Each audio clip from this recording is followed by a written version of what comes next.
Every time my wife was caught getting intimate with someone else, she would hand me a reconciliation voucher, asking me to forgive her instantly, because before we got married, she confessed her love to me 99 times, and only on the 100th time did I finally propose to her, I gave her 99 reconciliation vouchers, promising that as long as she didn't use them all, we would stay together forever. But after only 3 years of marriage, I caught her 96 times. Now there were only 3 vouchers left, which meant I was about to completely leave her. However, that day after I had just undergone liver surgery, I received a call from my wife. She didn't ask about my health, but insisted that I immediately go to the office to drink with a client. When I arrived at the event, I caught her being intimate with a scheming man. She didn't feel the slightest guilt, and instead, she handed me a reconciliation voucher, asking me to forget what I had just seen and hurry up to toast the client. Remembering the promise I had made, I felt a sense of despair, but I still drank the glass of wine, only to cough up blood immediately. She didn't care about me, and even complained that I had disrupted the client, throwing me out of the banquet hall.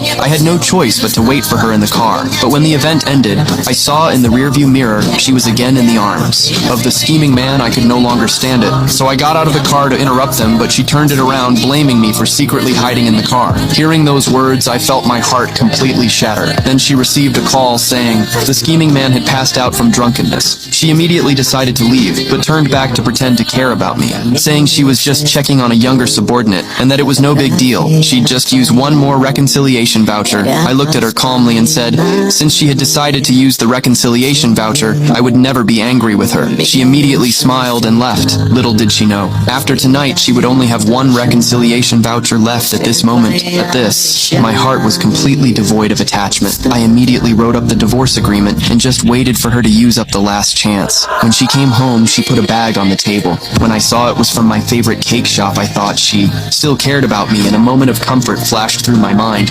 But the next second, I saw that there were only 2 dirty clothes inside. She said the scheming man's clothes were dirty, so she brought them back for me to hand wash and reminded me to iron them after I cleaned them. Then she hugged her phone and went off to chat with the scheming man. I overheard their conversation and realized that the cake was for the scheming man and the dirty clothes were left for me. She openly said on the phone that she couldn't bear to let the scheming man's hands do the dirty work. My heart ached like a knife cutting through it. I rushed into the bathroom, looking at my increasingly rough hands, and suppressed my anger. Just then, I heard her voice again saying she had to go back to the office for something.